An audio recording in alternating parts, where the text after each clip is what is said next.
তাহলে এই যুবক যুবতীরা আপনারা যারা আছেন তারাই একটি সুন্দর সোনার বাংলাদেশ, সুখী সমৃদ্ধ, যেখানে থাকবে না কোনো বৈষম্য, যেখানে থাকবে না কোনো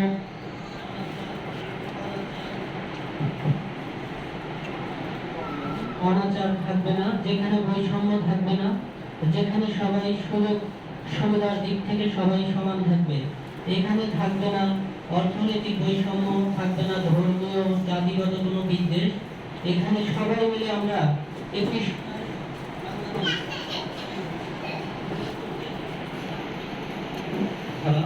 আচ্ছা সবাই আমরা একটা সুন্দর সমৃদ্ধ সুখী সমৃদ্ধ দেশ গড়ে তুলব। এই প্রত্যয় ব্যক্ত করে আমি আমার বক্তব্য শেষ করছি। সবাইকে ধন্যবাদ। ধন্যবাদ জনাব নির্বাচন কর্মকর্তা মহোদয়কে। এবার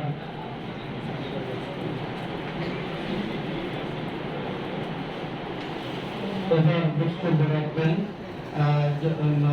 মুলাহাট উপজেলা প্রাণী ভেটেরিনারি জনাব ডাক্তার মোহাম্মদ আসাদুজ্জামান শুধু মহোদয়কে বক্তব্য রাখার জন্য এইটাই বলেন।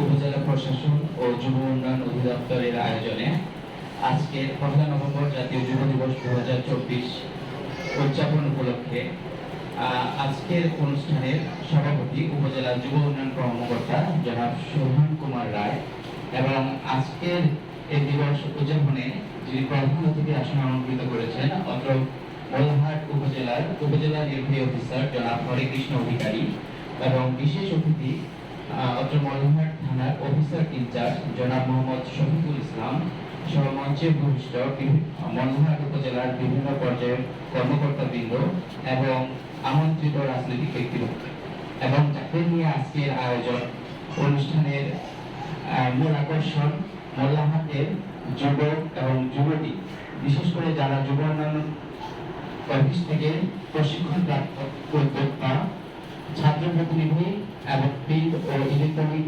মিডিয়ার সবাইকে জানাচ্ছি আসসালামু আলাইকুম এবং শুভ সকাল। আসলে যে কোনো দিবস উদযাপন করার যে কোনো দিবস হিসেবে পালন করার টার্গেট থাকে, যে টার্গেটটা হচ্ছে দিবসের মূল বিষয়বস্তুটা যেন সমান প্রচার এবং প্রসার ঘটে। আজকের এই জাতীয় যুব দিবসের মূল প্রতিপাদ্য বিষয় হচ্ছে দক্ষ যুব গর্বে দেশ, বৈষম্যহীন বাংলাদেশ।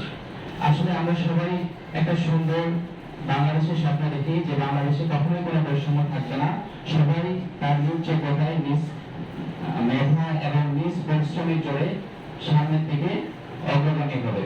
সেরকম একটা বাংলাদেশের আমাদের নেতৃত্ব দিবে কিন্তু আমাদের এই যুবশক্তিদের বলা হয় উদীয়মান সূর্য। তাদের চেতনা, তাদের শিক্ষা, তাদের পরিশ্রমী এগিয়ে নিয়ে যাবে আমাদের দেশকে। যেহেতু আমি প্রাণী সম্পদ অফিসের একজন কর্মকর্তা, সেহেতু এই যুব উন্নয়নের দেখা গেল যে হাঁস মুরগি পালন, গবাদি পশু বিভিন্ন ট্রেনিংয়ে আমি ট্রেনার হিসেবে কাজ করি।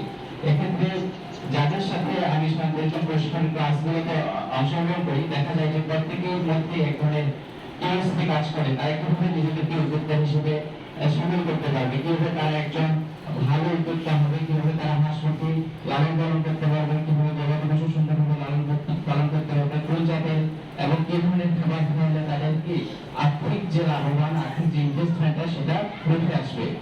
আসলে এই ধরনের স্পিরিটগুলো মানুষের মধ্যে থাকা উচিত, যেন তাদের নিজেদের মধ্যে এক ধরনের কর্মস্পৃহা আসে, কর্মচাঞ্চল্য আসে, তারা যেন বেকার বসে না থাকে। অনুষ্ঠানের শুরুতেই যেমন একটা শপথ বাক্য পাঠ করা হলো, সেখানে কিন্তু বলা হয়েছে যে তারা অবশ্যই প্রশিক্ষণ প্রাপ্ত হয়ে নিজেরা উদ্যোক্তা তৈরি হবে, দেশের সামগ্রিক অর্থনৈতিক উন্নয়নে হেল্প করবে এবং আমাদের একটি সোনার বাংলাদেশ গড়বে।